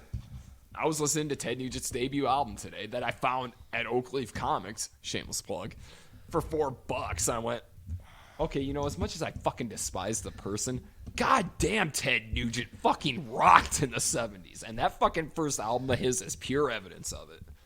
You don't give a shit about this man's views on life and underage groupies or whatever. It's just fucking just what the doctor order comes on. You don't give a fuck about that. It's amazing. So what did I listen to? That. Well, it makes sense because that's kind of what Henry Rollins said when he met Ted Nugent. He was like, I just want to talk about the music, man. Yeah, I hate you, but let's talk about how much you rock, you know? And I will say this for Ted Nugent. You got to give him and why is he not in the Rock and Roll Hall of Fame, by the way? But I don't know. Maybe it's because he's a complete and total asshole. Suck on my, what do you say, Uzi? Suck on my M16. Suck on my M16. Suck on my submachine gun. Yeah, maybe it's for that stupid shit. Yeah, but that's the whole thing that I was thinking about as I'm fucking 42 years old doing the dishes, rocking out. This is my rocking out time, kids. Fucking listening to Ted Nugent, and I'm thinking as I do, I'm like, you know, I know what a piece of shit this person is. I know that I disagree vehemently with so much of it, but goddamn, I don't care. This music is so fucking great. I can fucking forget about who made it, but more so, I can remember who made it. And give a pass for like 20 minutes while this album plays out. That's how good Ted Nugent is. You know what? Fuck it. All hail Ted Nugent for being that good. You're pushing it. I know I'm pushing it, but that's what this podcast does. No, seriously, I fucking cannot stand. But you know, the Ted Nugent thing. I guess I even have a soft spot for the fact that let's get heavy here, kids. Fucking, that was the last concert my father saw live, and I took him to it. The Nuge at the Serve. And we went there, and I wasn't chemically in the best condition, and he wasn't in the best condition either. But we're in there watching Ted Nugent, and two things about it stand out to me. The first was the old man went to go use the restroom, and came back, he's like, and he looked irritated.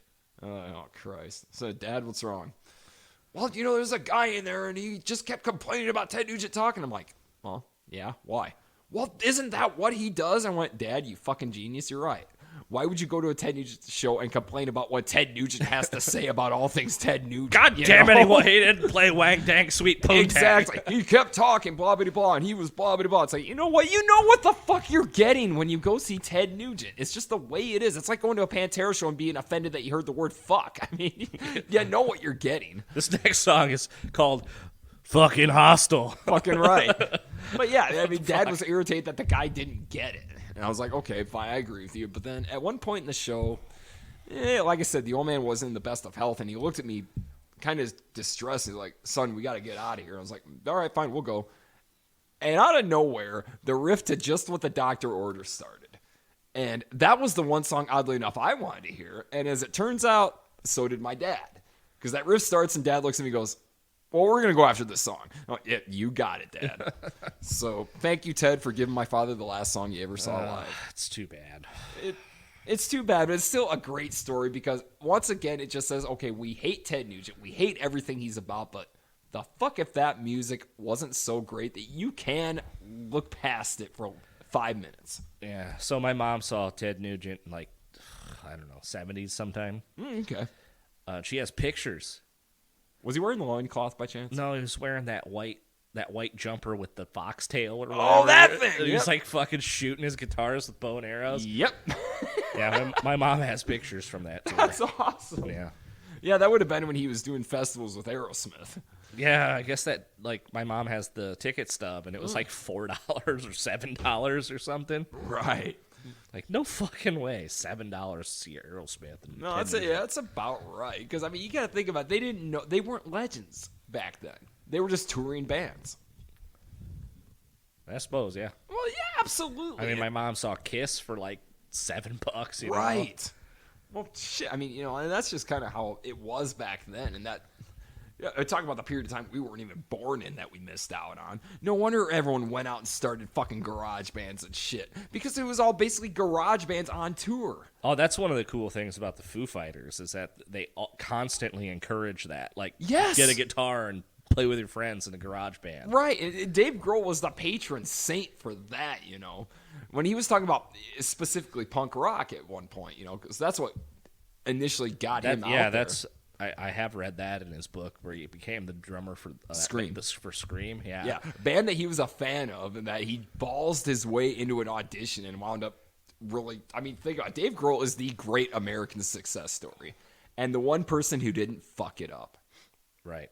You know, I mean, And Cobain. he's had plenty of opportunities to fuck it up. Right. I mean, you look at Kurt Cobain, who, once again, was another great American success story. It's a small-town weirdo from Aberdeen, Washington. Nobody knows him. But had every wrong factor, you know. Dave Grohl, on the other hand, just the guy who, I get the distinct idea. He is the guy that at least once a day looks around and says, I can't fucking believe I do this for a living. But then doesn't dwell in that moment. Then just goes on, you know. Well, gonna grill, drink some beers. Exactly. Time to grill and drink some beers. I think if anybody can aspire to be anybody, it's like, I want to be like Dave Grohl when I grow up. Fortunately, it's a little late for that. I wanted to be like fucking Kurt Cobain, except I lived. And didn't have the talent, but I mean, fucking... Yeah, that's the whole thing. It comes back to the Foo Fighters, you know? I mean, it's like... Yeah, for years, they weren't on my radar just because, like I said, they didn't scratch the itch. There wasn't anything overtly dark about them. There wasn't anything sensationalistic about them. But yet, they weren't the band that I'd go, well, Foo Fighters sucks, you know, or fuck Dave Grohl or whatever. You know, they didn't get the reaction that Nickelback got. No, they were just there. I think that boils down to quality of song. And you're not wrong about that either, because their songs, again, they don't grab me by the fucking taint, but they don't stab my ears with a pencil either. Yeah, and I don't know. I might be crossing a line here. What do you think? Maybe they're kind of like a Beatles, but not like. No, you're not wrong. Not as. You're not wrong for one reason. I don't want to say not as popular because they're awfully popular. They weren't there first. Yeah. That's they why. They didn't have that star appeal that the Beatles had. Where they weren't a boy band. They don't have the Beatlemania. Well, Foo-mania. Well, it's like, you know, the Beatles, because they were the first. They were the first to combine those harmonies, right? They were the first to really come out with those hooks and have it be in a band setting as opposed to for vocalists. But they also were a boy band. Like it or not, they were the first boy band. Everyone had their favorite Beatle. They became bigger than their music. So that's the Beatles whole thing. But as far as the Beatles in comparison to the Foo Fighters, I absolutely could see that. Because when I'm at work or in the car or whatever and a Beatles song comes on, it could be, I want to hold your hand. You're like, hey, cool, it's the Beatles. I don't even say, hey, cool, it's the Beatles. I just say, nothing. I don't say, fuck, I got to turn this off. Or, oh, holy shit. It's just... You don't turn it up a little? I turn it up a little. It depends on the song. Depends on the song. Here Comes the Sun, turn it up. Something, I turn it up. Fucking Come Together, I switch it. You don't like Come Together? I'm sorry. As a lyricist, it's pure fucking goddamn nonsense, and it's just plods. I can play the drum beat to that song. That's great. Zakk Wylde covered that song on piano, and that's great. Although a fun fact about that song was fucking Aerosmith did it. Yep, and I was going to bring that up because, okay, Come Together, I knew that was the Beatles. Fun fact. I was at a birthday party when I was 14, and music's playing or whatever, and all of a sudden somebody put on Come Together, but I went, God, that voice sounds a little scratchy. And I went, that's fucking Steven Tyler. I didn't know until then that the Beatles had covered that. So I asked the hostess of the party, I said, who is this? And she said, well, this is Aerosmith. I went, they did a Beatles song? She looks at me, she goes, this is a Beatles song? I went, yeah. I said, I didn't know Aerosmith covered this. She's like, well, I thought this was an Aerosmith song. I'm like, no, that's a Beatles song, but I had no idea Aerosmith covered it, so thank you. And I married the woman how many years later? It was her birthday party. Oh, cool. Mm-hmm. One of my early bands Everything used ties to play a into version of that song. It really? Yeah. Okay, now I feel bad for pissing on those candles because that's kind of cool. Yeah. Well, at the time, I was in high school, and the 60s, late 60s music got real popular again. It did. And I always I resented all the people that liked it because you're real, because you could see a trend. Well, I knew all that music before it got popular again. Okay, this sounds like my familiarity with the 80s. Yeah, like, oh, hey, how cool is Motley Crue? Yeah, where the fuck were you 10 years ago? Well, being a guy that likes music and plays guitar, I knew who Hendrix was. Well, fucking hope so. probably before I could walk. Right. You know? Well, you have better backstory than I do. I knew 38 Special was before I could talk. Sorry, Dad. Love you, but God, that band. Anyway. I totally interrupted your story. That's fine. So your high school band played Come Together, though. Yeah, because... In hindsight, was it any good? Bad? Embarrassing? Passable? Probably awful. Yeah, well. Because we played it a little heavier. Well, I would hope. Of course you did. No, here's the awful. I remember when he'd introduced the song. It's like, this one goes out to all the preppy kids who like the Beatles. Straight out of Joshua's playbook. No, fucking speaking of high school bands, the other thing I thought about Foo Fighters was my band in high school, my first band rather, was a 3-piece, and I fucking played bass and sang, if you can imagine that butchering. But it was primarily cover songs and then whatever 3-chord wonders we were all writing. But one of the songs we covered was I'll Stick Around. Oh, yeah. Well, we called it I'll Dick Around. I'll dick around. Well, we were 15 and puerile. Hey, we'll call this I'll Dick Around. Hey, let's cover Smells Like Shit while we're at it. Smells Like Teen Spirit. Fucking whatever the hell. Yeah, anything filthy, but yeah, I'll dick around. One of the so I used to jam with a lot of people. Sure. I don't want to call it a band, but these guys I jammed with. Project. Gathering. I don't know. We tried to make it work, but we were not on the same page. Been there, done that. Like the bass player really liked pop punk, like MXPX and Lagwagon and stuff like that. Face to face, bands of that nature. Yeah, and bands are too sugary for me. And the drummer was like just loved poppy punk, like fast poppy punk, like so he like Blink 15 miles a like minute. Blink 182 kind of stuff. Yeah. And hip hop. That was his deal. He loved. As a drummer, I would want a hip hop lover in my band.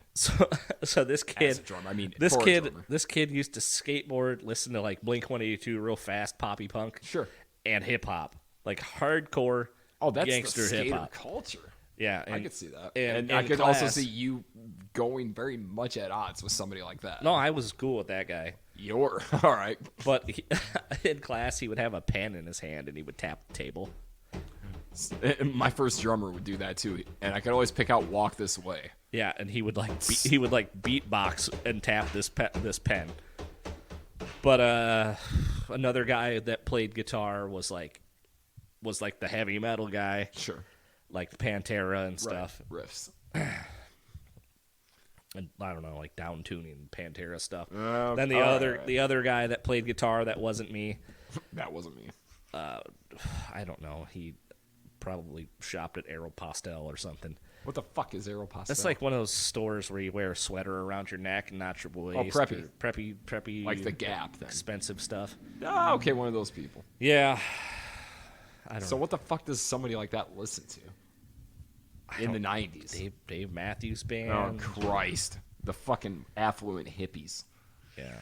Which, speaking of that, yeah, as opposed to what have I been listening to lately, what have I been reading? I grabbed 2 books from the library before the 90s one. One of them I had to renew, but first one was Mick Jagger's biography. Mick. I'll just say here now that he is the fucking worst person to have ever walked the planet as far as just what a sociopathic sex addict he is. Fucking seriously, whether you're a male or a female, he has to fuck you to own you. It's gross. And it just gets grosser. The guy's in his 70s banging. I think like the low point for him where they in the book talk about how several people have said you need to go to a specialist for this fucking problem was when he tried, I think, betting some 16-year-old granddaughter of a friend of his or some shit. Wow. Just because he could. And you're just going, God damn, there isn't a fucking thing about him that isn't scummy. I mean, this isn't like a rock star getting his end off. This is a fucking sociopath who has to own people by fucking them. Keith Richards and Brian Jones included. Oh, and Eric Clapton. Oh, yeah. Yep. Betted Eric Clapton. Try dining on that image. And then it fucked Clapton's girlfriend 20 years later after Clapton begged him, please don't hit on her. Yeah, he's just a scummy motherfucker. And then there was the Jerry Garcia biography that I got. So that prompted me to listen to the Grateful Dead, which, yeah, I own a few of their vinyls. I'll cop to that. It's another one of those bands that in high school kids pretended to like. Right, because they were stoned and you were supposed to. Yeah. No, Pink Floyd, The Grateful Dead, and Fish. Yeah, fucking Fish. Never Nope. could dial into that one. Never liked it. I do like Pink Floyd, though. Well, Floyd to me is universal. They were the one band that if you're a classic rock guy, a hippie, a metalhead, a rock guy, whatever, everyone fucking knows Dark Side of the Moon and everyone loves it. If you don't, you're lying. Fuck you. Yeah, you do. But fucking, no, Grateful Dead, I like because of the late 60s, early 70s muddy type sound of theirs. It's classic rock to me. It's that era. I can dig it for that. Yeah, I hated the way the hippies just fucking worshipped at the foot of this guy named Jerry Garcia, who I'm now reading about. You know my van, right? Yes, of course. So, that was like a Deadheads van. Mm-hmm. Oh yeah, VW bus. No, it's not a VW. What is it? It's Chevy. Oh Christ, you didn't give a girl a ride in your wagon, did you? My Chevy van. That's all right with me. No, I did not.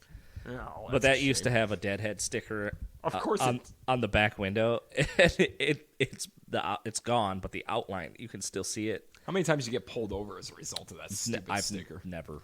Oh, I have many times. I had a Grateful Dead sticker on like my second car. Did you have the dancing bear, or the skull with the lightning bolt? I had the skull with the spacescape. I thought it was a fucking bitchin' design, and I thought, okay, I like a couple of their songs, so fine, I could put this on my window. And the part where I started hating hippies was these two brothers that I used to take copious notes with. Fucking, they were Deadheads. They were Fish heads. They were people that listened to the fucking String Cheese Incident or Widespread Panic, whatever jam bands that existed.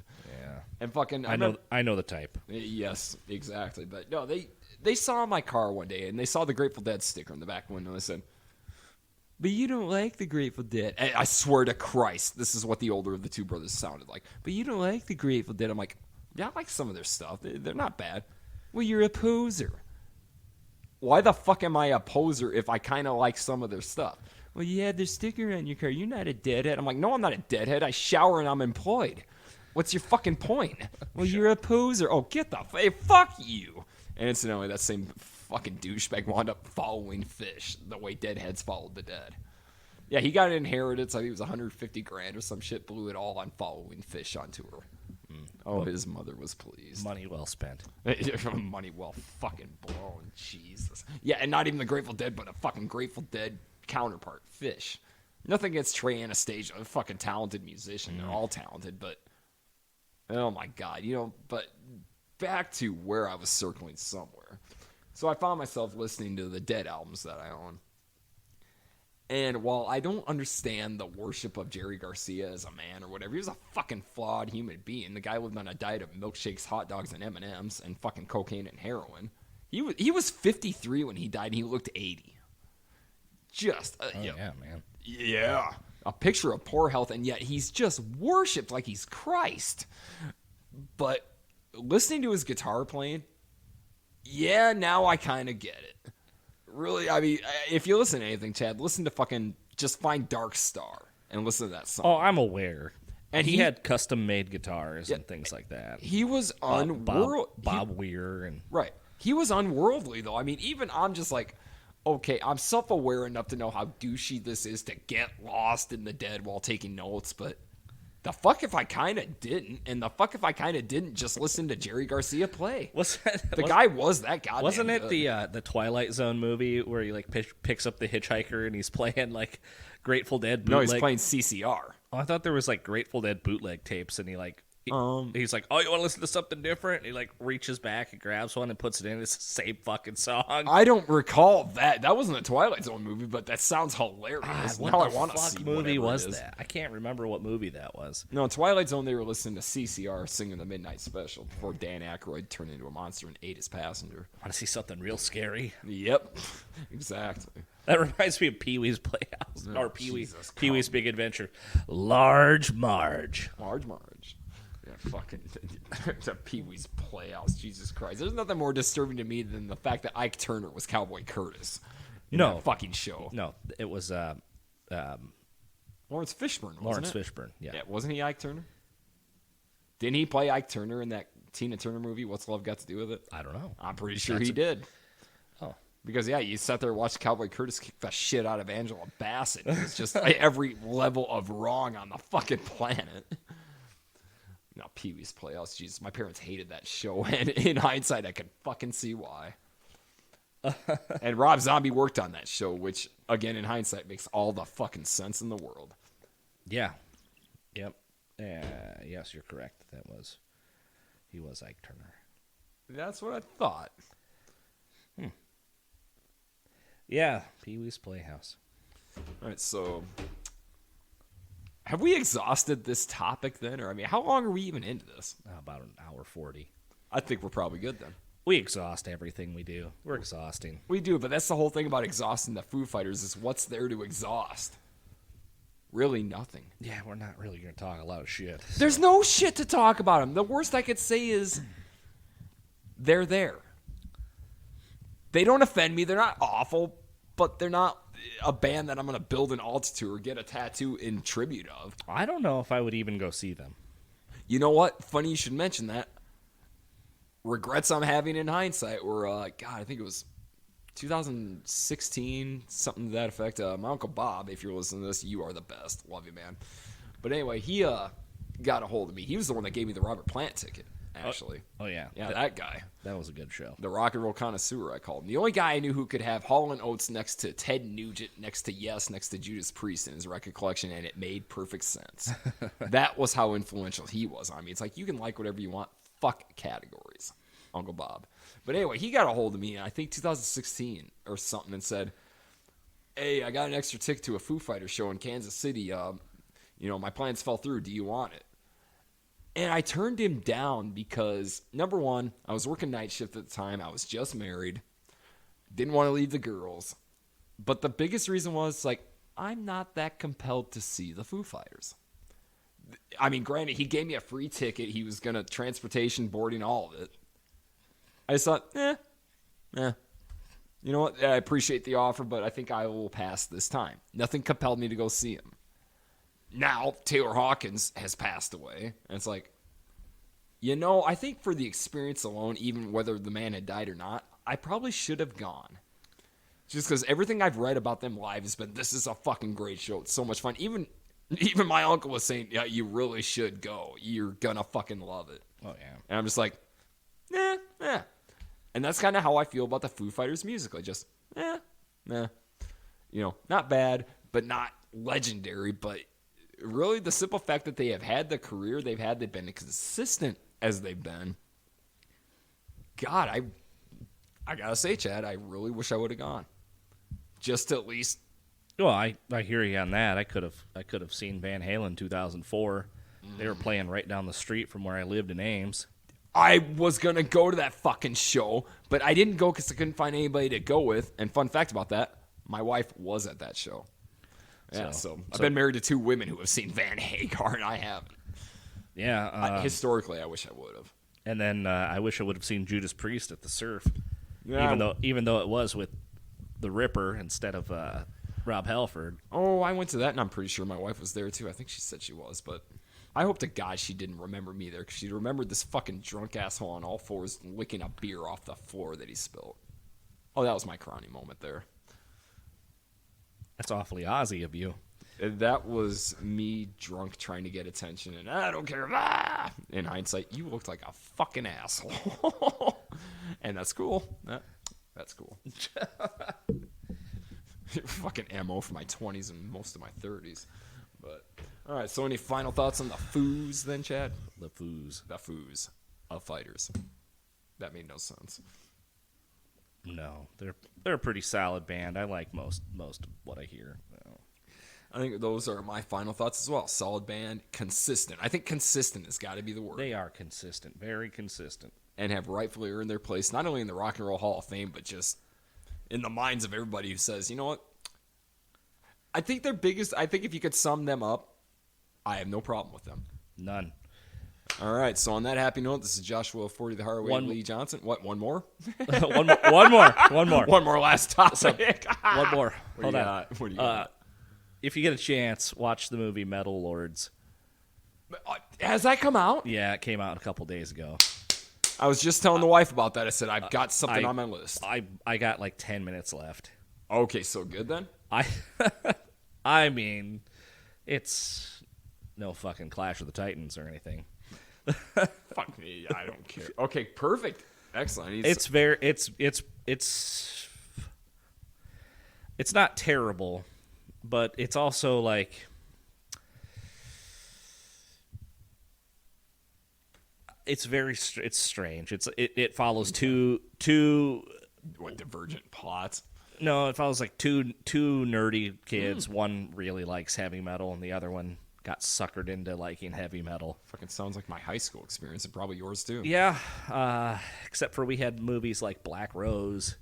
I never saw Black Rose, but I did just recently rewatch Trick or Treat. And Trick or Treat. Oh Christ, Skippy fucking wreaking havoc on the town. You gotta love that. And The Gate. Do you remember The Gate? I heard of it, never seen it. My wife probably has though. The same thing. They had like this one kid that wore a blue jean jacket and liked the heavy metal. The Hesher. Yeah, the Hesher, the heavy metal guy. But he was like, it was a giant D&D playing nerd.